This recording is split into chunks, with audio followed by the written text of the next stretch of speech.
Hey everyone, happy college football. Welcome to Porcelain Picks. I'm your host, Andrew Fabian, and it's a special version of Porcelain Audit coming to you on a Friday, day after an exciting Sugar Bowl game between Georgia and Notre Dame. We did a good job here in round two at Porcelain Picks because we at Porcelain Picks deliver the locks you need as you scroll atop the porcelain throne. And after our weeks of picks, we come to you with Porcelain Audit to be accountable to you. We've taken a couple weeks off, but we're back at it, bringing the accountability here. We went 4-2 in round two, just like round one, where we went 4-2. So that brings our record on the season 142, 128, and 1. So safely in the green right now for you. 3 games left to pick between. The rest of this season, we'll have a couple prop bets thrown in there in all likelihood just to add a little bit of flavor here to the semifinals and the finals. All right. So let's dig into the matchups. All right.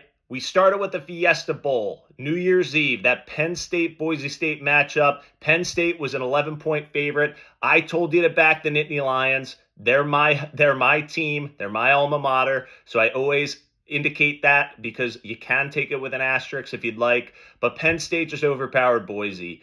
This was a close game from the get-go. Ashton Jeanty struggled at the start with 2 fumbles, and he was really contained, but he did have a couple great runs in there. He finished with over 100 yards. Excellent season for Ashton Jeanty, but they did not have enough offense. They caused 3 interceptions. Penn State turned over Maddox Matson 3 times with 3 picks. I told you he was going to throw 2 interceptions after throwing 3 the entire year entering in this game. All right, so he had a tough battle against Penn State, and 2 of those interceptions were late, but in any event, Nittany Lions were too much. That minus 11 was an easy hit for us, okay? Nittany Lions are on to play at Notre Dame. A little more on Notre Dame in just a moment. All right, Peach Bowl. We had New Year's Day. We had Texas, Arizona State. I told you to take Texas minus 12.5, and boy, did that look good from the get-go. Arizona State comes out, gets a field goal on their first drive.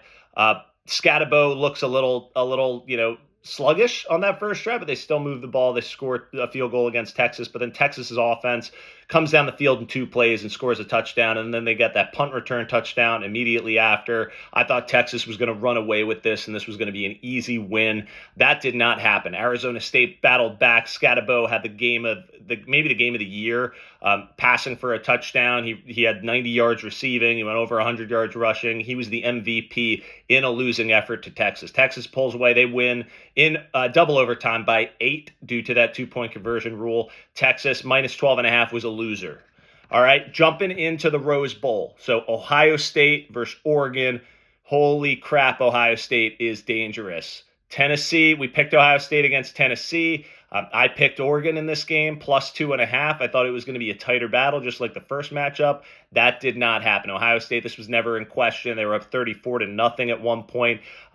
Tough game for Oregon. Tough matchup, really, coming out against Ohio State's A game. They're going to be a dangerous team to face next round for Texas, and then I think they'll take Texas down with ease as a 5.5-point favorite, but more on that before that game kicks off next week. All right. Where we did get this one right was the over 55.5. I told you to lock that one up. That one hits. It was a little closer than we wanted, but Ohio State wins by 20. So that was a big hit for us. All right. So going into the Sugar Bowl, Notre Dame and Georgia. This game was a Notre Dame plus 1.5 at the time of the recording. Notre Dame was actually a slight favorite before this game kicked off.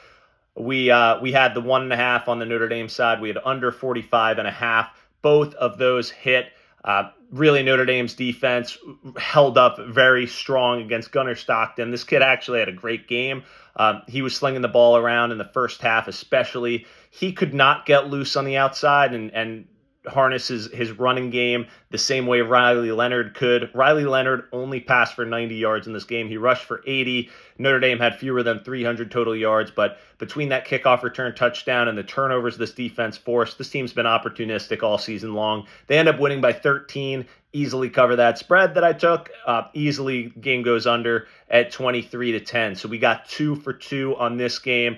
Georgia, they don't have an offense to speak of. ETN could not get going. Notre Dame, their defense was just too overwhelming for a Georgia team that doesn't have many stars on the offensive side of the ball. So Notre Dame moves on. They play my alma mater, Penn State, in the next battle.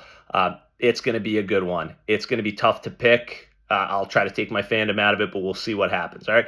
So there's your Porcelain Audit. We go 4-2. Thanks for sticking with us. Make sure you subscribe. Let us know where we were wrong, where we were right. More picks coming your way next week for the semifinals. Thanks, everyone. Happy college football.